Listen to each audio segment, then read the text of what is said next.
Okay, gosh, it was good to play. When you're coming off a loss like that and you have to sit with it for 2 weeks, it's always great to be able to get back out and play again. And we knew it was going to be hard. I mean, Oregon State's a good football team. They're physical. The quarterback was a heck of a player, and we knew Mike would have them ready to go.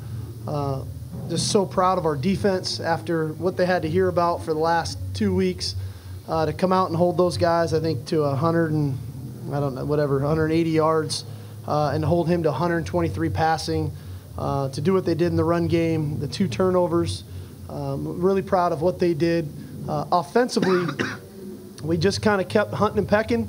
I thought Cody had some really tremendous plays tonight. Obviously, the Hail Mary at the end of the first half, avoiding the rush to hit that one, and then a real big 3rd down conversion there in the 4th quarter with a free rusher. So, and then just to keep running the ball. And we're not just going to abandon that thing. We're going to keep finding our way to run it. We have to. It's who we are, and it helps our defense, and we're still learning, but we are gaining an attitude about it. And it's been a hard 2 weeks on those guys up front, that we were going to run the ball, and we were able to do it. And I love the fact that we were able to do it in the second half in the fashion that we did. Thought it really showed our conditioning. The guys were in great shape, physical and mental. It was awesome. This guy, Sua, unbelievable plays tonight, the sack, the pick 6, tackle for loss. I mean, just all around proud of our football team. We're not perfect. We have plenty of room for improvement, and we're going to need to play better again next week. So we'll enjoy this, but this isn't the end-all, be-all. We're better than we played tonight, and so we'll get back to work here and continue to strive for improvement. But it's great to be 2-0 in conference play. So USC's defense is the only team that has not allowed a passing touchdown so far this season. What has been the key to the secondary success so far? Actually, we were talking about that earlier in the week, and I don't know, I just think the coaches are doing a great job and just calling the right plays at the right time, and everybody's executing, so I'm proud of all the DBs. So can you walk us through the interception, what you saw, or what happened there? Once again, credit to the coaches. We called a zone, and we knew that they wanted to get the ball out to the flats with their big tight ends, and they ran them out, and I just happened to make a play on the ball. Coach, what was the thought process on that Hail Mary at the end of the half? I think a lot of people expected the time to kind of go, but that changed momentum. Right. We were, initially it was, I didn't want Oregon State to call timeout and them to have all that clock. So that's why we put the offense on the field to kind of give the appearance that we were going to go right then. And then the plan the whole time was to run it down to 2 seconds, take the timeout, and then throw that Hail Mary. We practice it a couple times a week. We've been practicing it since training camp, and you never know when you're going to use it. We do the same with the defense. I mean, we do it against each other. You never know when you're going to use it, but when you do use it, you want to make sure we execute it. And it was really well done by the guys. I mean, Darius really comes from the opposite side, and he gets in position to make the catch. The other 3 guys really do their job well, and again, Cody buying the time. So if we didn't catch it, it would have been the end of the first half. Even if they would have intercepted it, it would have been the end of the first half. So that was the thought process. Cody, what was your take on the Hail Mary? Yeah, I knew exactly what he was saying. We were on the same page about get out there on offense, let it run down, and that way, either it was either a touchdown or interception or the ball got batted down. And like Stark said, we really do practice it. I got asked this question earlier, but we practice it 2 or 3 times a week. Going over it in case we get those scenarios. And Darius made an amazing play, and I was just thinking in my head, don't throw it out of the end zone or don't throw it out of bounds. Just kind of try to put it right by the goal line. And yeah, Darius did a great job and went up and made a great play. And I really think that sparked us for the second half. And that was a big play that got the crowd pumped up too. How often does it work in practice?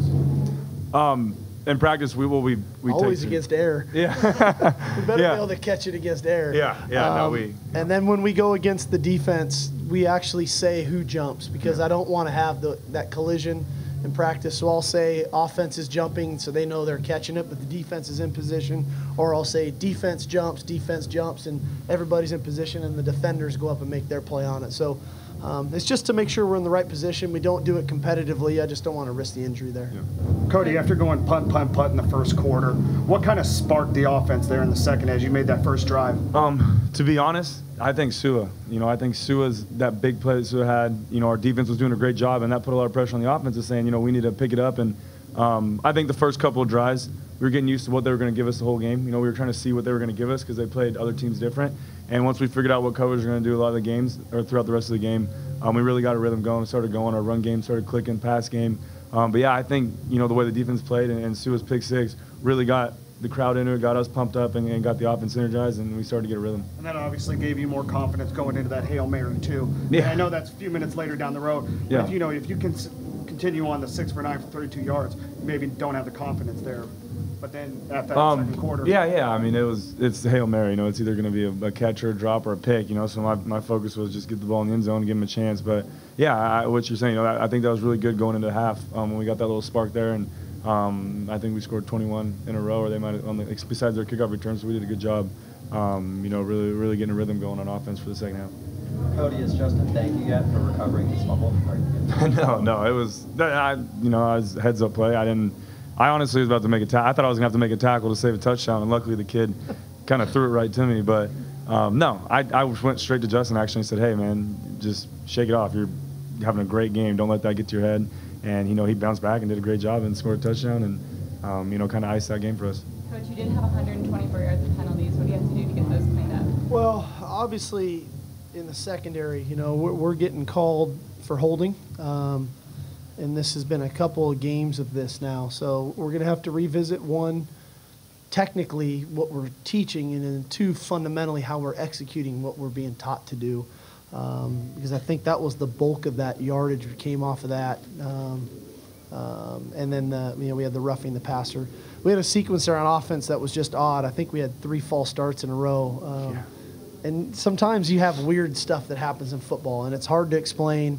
I don't imagine that that'll happen again. But that really doesn't lead to the yardage. That's 15 yards. But the bigger chunks come in, you know, the defensive pass interference, the defensive holdings, the roughing the passer. So I didn't want to take our guys' stinger either. I wanted us to be aggressive tonight, and I think we showed that. That's why their numbers are what they are. But we have to do it within the rules, and so we have to clean that stuff up. Sarge, what was the key to containing Mannion tonight? Well, being disciplined was one of the keys we had talked about with these guys, of doing your job on every snap, and you know, really being disciplined with our eyes. Oregon State is great with the fly sweep and all the things that come off of the fly sweep, and so we knew there'd be the play action passes. They'd love to hide the tight ends and sneak them out into routes, and I just thought, all in all, the entire game, our discipline was very good. We were in the right places at the right times.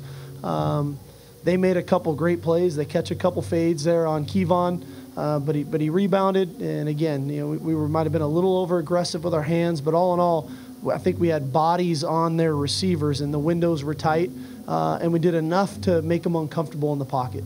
Cody, you're able to extend plays quite a bit tonight. How were you able to do that? Yeah, you know, I took it upon myself to do that from last week. You know, some of the plays I was kind of sitting there and taking sacks, or 2 weeks ago. You know, and then I took it upon myself that sometimes the play's not going to be there. Your first, second read might not be there, so you're going to have to make a play happen. You know, especially in our offense when we have so many, you know, get through progression. So you got to have a time clock in your head. You know, that's kind of something that Coach Helton talks to me about is, you know, first, second progression, third progression's not there. Make something happen on your feet. You know, don't take sacks. So tonight we had a lot of plays where they did a good job covering, you know, initially. But some of our guys, you know, we practiced scramble drill and getting outside the pocket, and it ended up working out for us. So what were the last 2 weeks like for you? Coach mentioned how difficult it was for you guys, but for you personally, how did you get through this? Just getting back to the basics and just getting over the loss. Obviously, it was a tough loss, but just getting back to the basics and playing SC football. And we came in here not really worried about the other team, but worried about ourselves and making sure we did our jobs and executing, and I think we did that tonight. Sark, how big of a confidence boost for a young offensive line for them to be able to assault the game away like they did in the fourth? I think it's huge. I think it's a chance for Coach Drevno really to get into, you know, to get back into that meeting room with the young O-line and really give them a vote of confidence.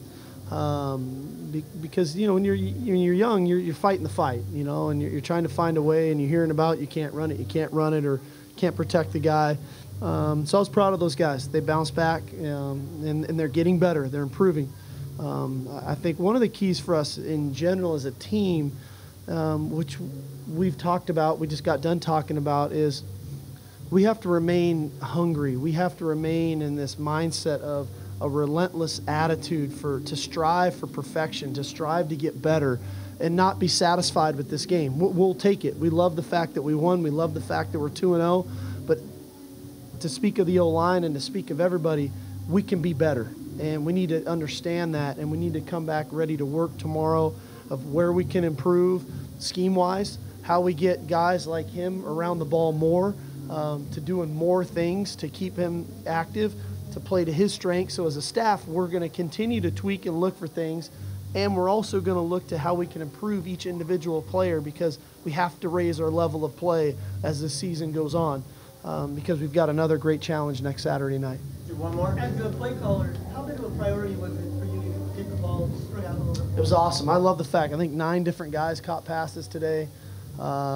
I think, obviously we wanted to get Justin a little bit more involved to split those carries up with Buck. We were able to do that. They both ran the ball really well tonight.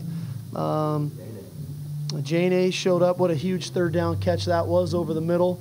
I wish he would have thrown the double pass better, but but he'll do it. He's a great athlete. But all in all, there's a little better flow to what we're doing that way. Nelson probably needs to catch more than 3 balls. He's too good, but we got the ball spread around and guys made plays, and that was very positive. Thank you guys.